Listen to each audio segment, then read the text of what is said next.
नमस्कार, एवन भक्ति दर्शन में आपका स्वागत है। आप देख रहे हैं देव दर्शन और देव दर्शन की इस विशेष सीरीज में आज हम आपको दर्शन कराने के लिए पहुंचे हैं माता जानकी के जन्म स्थल यानी सीतामढ़ी बिहार में है। यहाँ हमने ये जानने का प्रयास किया कि माता जानकी की उत्पत्ति वो कैसे हुई। वो पूरी बात आपको सुनवाएंगे कि माता की जानकी की जो उत्पत्ति है वो यहाँ पर कैसे हुई, उसके पीछे क्या चमत्कार जुड़े हुए हैं और माता जानकी की उत्पत्ति यहाँ इस स्थल पे हुई तो वो कैसे हुई और उसके पीछे क्या ऐतिहासिक और पौराणिक जानकारी मिलती है। लेकिन बड़ा सवाल ये भी है, इस समय अयोध्या में भगवान श्री राम का एक भव्य और दिव्य मंदिर बन रहा है।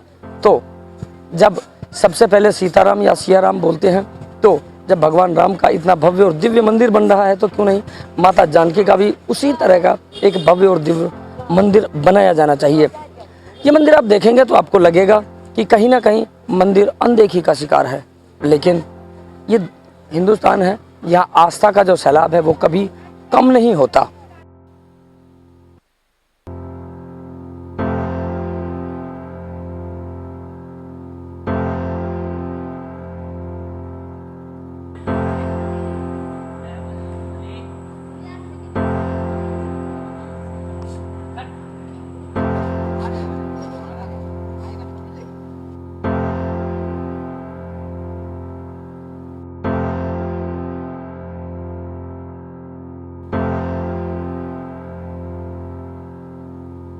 यहाँ के प्रथम बात तो सीतामढ़ी जिला रामायण सर्किट से 4 स्थान यहाँ जुड़े हुए हैं।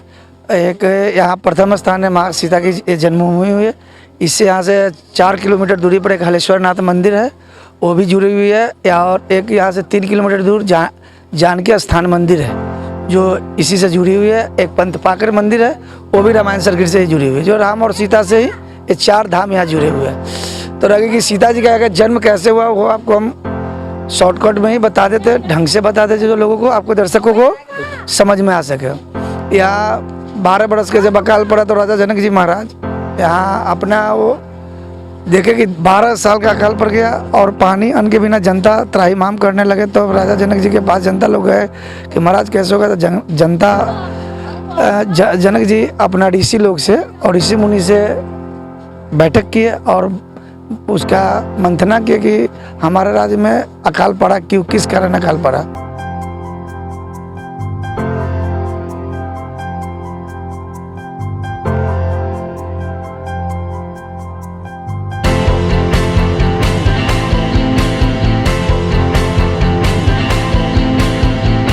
जिस समय में राजा जनक जी मिथिला में राज करते थे उसी प्रकार रावण लंका में राज करते थे।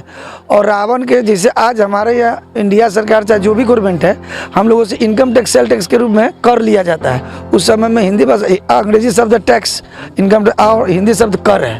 तो कर के रूप में वहाँ रावण भी अपने जनता से टैक्स के रूप कर के रूप में धन लेते थे। उसके राज में जो भी व्यक्ति रहते थे उससे कर लिया जाता था।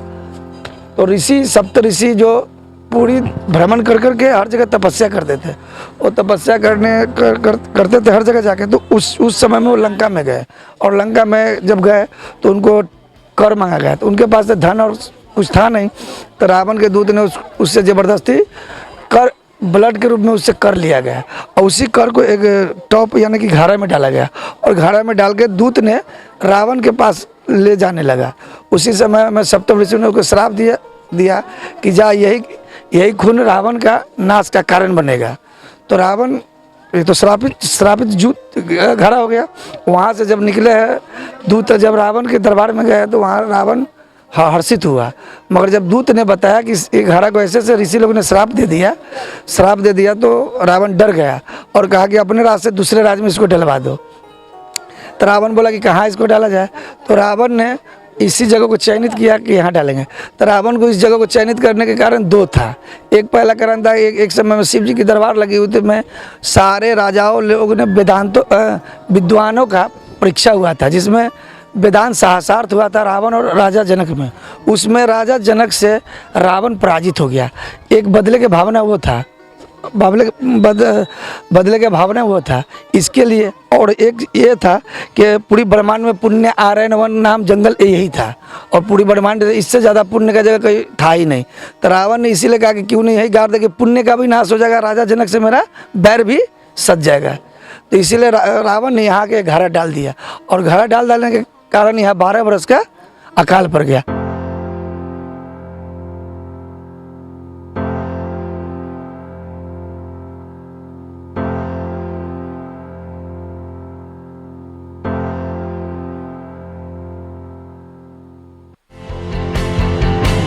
तो ये तो रावण के गाड़ने का रीजन आपको हम बता दिए। और इसके बाद हुआ क्या, तब जो राजा जनक जी यहाँ प्राप डाले और हलेष्टी यज्ञ किए। हलेष्टी यज्ञ के जब हल चलाना शुरू किए तो यहाँ आके जो घड़ा गया था, तो हल से उस घड़ा में टच हुआ। जब घड़ा फटा तो उसमें माता जी अष्टसखी सहेली के साथ प्रकट हुए। और जब प्रकट हुए तो राजा जनक जी स्तुति करने लगे, भय प्रकट को मारे दीनदयाल जनक को। तो 7 सहेली तो गायब हो गए, अंतर ध्यान हो गए। अब बाल रूप में छोटी जो सीता के रूप में, माता सीता के रूप में बाल रूप में रोने लगे। जब वो रोने लगे तो जनक जी अपने हाथ में उठाए और बोले कि इसका उत्तराधिकारी तो मैं नहीं हूँ, इस भूमि से जो भी निकलेगा वो पुंडरीक ऋषि का होगा, क्योंकि यहाँ पुंडरीक ऋषि का आश्रम था। और एक समय में राजा जनक जी जमीन को पुंडरीक ऋषि को दान में दे दिए थे। तो दान में देने का मेन कारण ये हुआ था कि हम लोग को अभी भी सूर्य ग्रहण लगता है, तो हम सनातन धर्म में, हिंदू धर्म में दान पुण्य करने की प्रक्रिया है। तो इसलिए तो ये जगह तो पुंडरीक ऋषि का है, इसलिए सीता जी तो पुंडरीक ऋषि का हुआ। तो पुंडरीक ऋषि को जो देने गए तो बोले कि महाराज हम तो सन्यासी एक ऋषि ठहरे, मैं इसका भरण पोषण कैसे कर पाऊंगा, कि इसका भरण पोषण आप ही कीजिए। तो राजा जनक जी अपना स्वीकार कर लिए।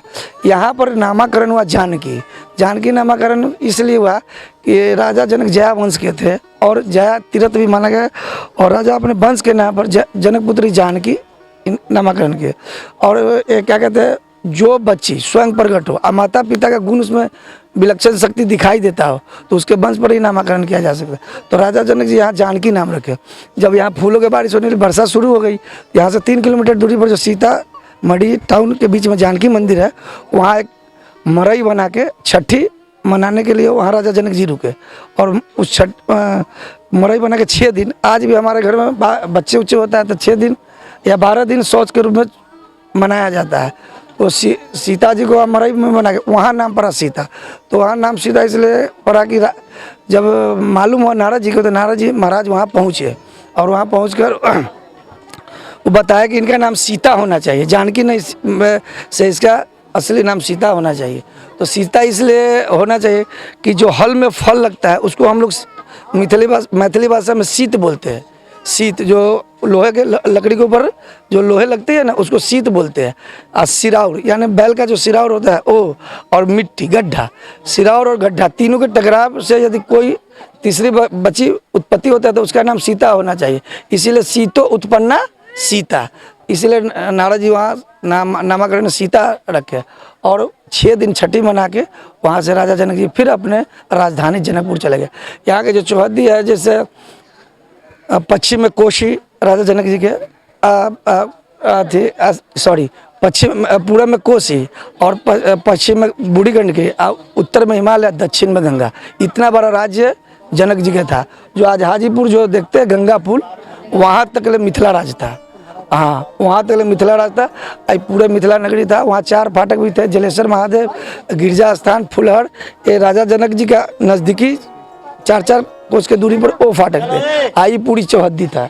तो यही इसका इतिहास है।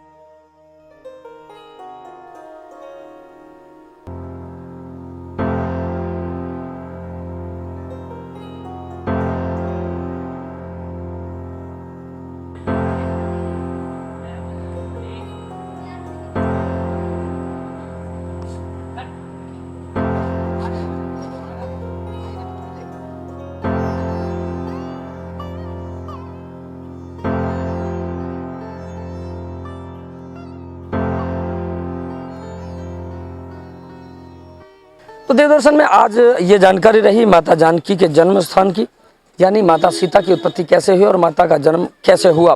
एक बार फिर से वही सवाल खड़ा है कि जब भगवान श्री राम की जन्मस्थली पर इतना भव्य और दिव्य मंदिर बनाया जा रहा है, तो माता सीता की जन्मस्थली को क्यों नज़रअंदाज कर दिया गया? जिम्मेदारों से ये सवाल रहेगा कि माता जानकी की जो ये स्थली है, यहाँ पर इसका जीर्णोद्धार या पूर्णोद्धार कब और कैसे किया जाएगा, इसका इंतजार रहेगा। इसी तरह की जानकारियों के लिए आप लगातार बने रहिए एवं भक्ति दर्शन के साथ, देखते रहिए देवदर्शन। और देवदर्शन देखते रहने के लिए एवं भक्ति दर्शन चैनल को लाइक, शेयर व सब्सक्राइब जरूर करें।